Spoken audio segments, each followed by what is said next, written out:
The problem.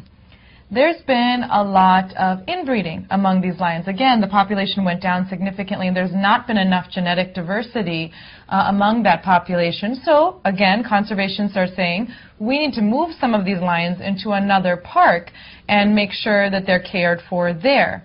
Guess what?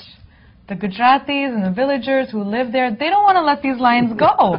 They are attached to them, and they feel that we're taking the best care of them, which is true. I mean, that's how they came back in such large numbers.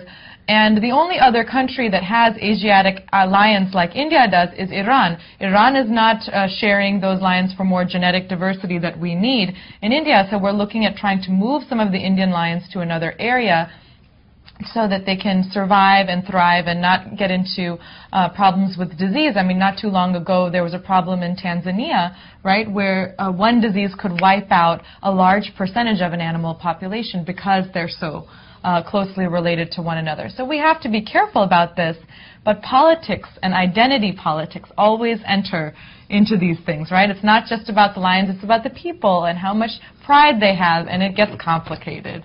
By the way, folks, if you go to India and suppose you're in a taxi or you're being driven in a car, you know that if you crossed a red light, how much bribe do you have to pay to get out? How much? For running a red light is $8. For crossing the lane into opposing traffic, $6. This is the amount of bribe.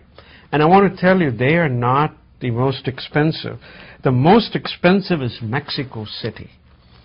Mexico City, you pay $40 bribe for driving your car on a no-drive day, and $4 to $16 for general traffic violation. But, you know, this is just how business is done. It's part of everyday life. That's right. I mean, this is graphed around the globe from Bloomberg's, and I thought it was wonderful to see percentage of residents who reported paying a bribe in the previous 12 months.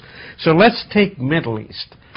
You know, Iraq, 44% of the population says they have to pay the bribe all the time. In newly independent states of Russia and the others, the cake is taken by Azerbaijan. 46% of the people are paying bribe. Wow. Sub-Saharan Africa, Uganda takes the cake at 55% of the people pay bribes. Wow. Asia Pacific, India is not here. Indonesia is the #1 price where 29% of the population pays the bribe. In Latin America, it is Bolivia that pays 30% of their population pay the bribe.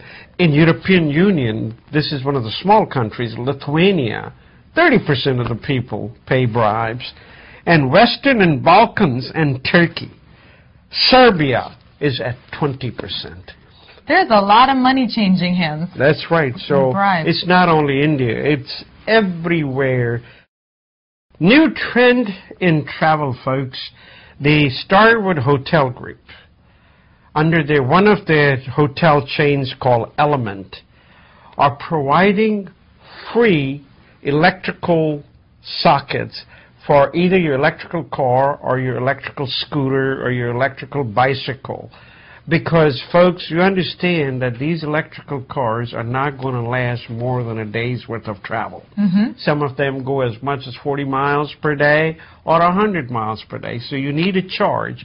So a new concept has come up, which is just one area where you can plug any kind of vehicle you have and get charged for the day or so.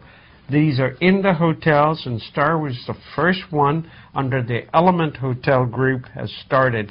But you will see more and more of this, and you will see more and more of gas stations closing. Well, you know, I think it's great to see that they're ahead of the curve, right? Yeah. They're anticipating that there are going to be more and more people who are driving electric cars who are going to need, like you said, to recharge. And if they're on the road, how are they going to do that? You know, they don't have their garage at home that they're plugging into. So it's so smart for a hotel chain to think about this. That's right. Down the road, they'll charge you, but right now, you can get that done. But you know, the smartest company is Exxon. They sold all their gas stations. All of the gas stations that they own, the property, and they sold it all. Wow. 2 years ago, they decided to do that because they believe and rightly so, that the electrical cars, more and more of them, are going to come in and it's going to take away their share. So they just got rid of all of them. For all of you movie fans out there, I've got a few for you to look out for. First is Shekhar Kapoor's Pani. Shekhar Kapoor is a very famous Indian director. You may have heard of the film Bandit Queen. He was also on a jury at the Cannes Film Festival in France. He also had a movie called Elizabeth. That's right. Yes. So he's very well known. He's coming out with a movie in November called Pani. Pani means water.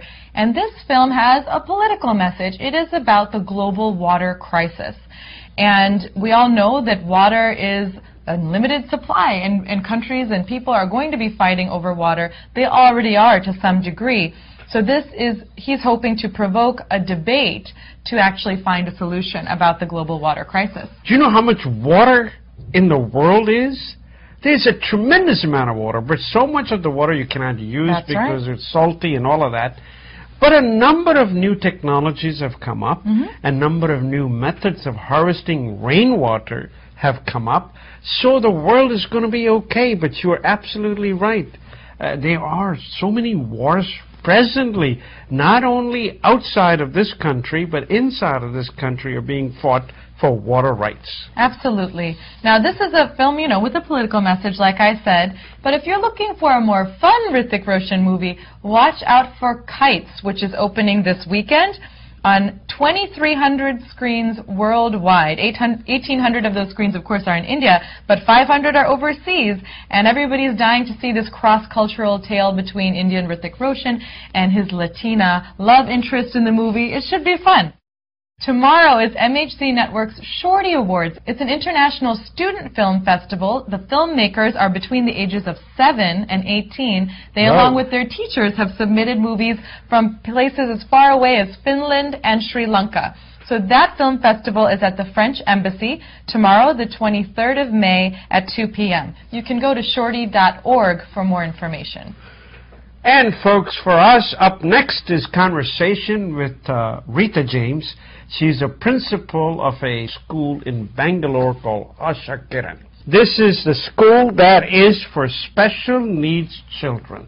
And you will see her up next. And from both of us, we want to wish you a very happy weekend. Namaste.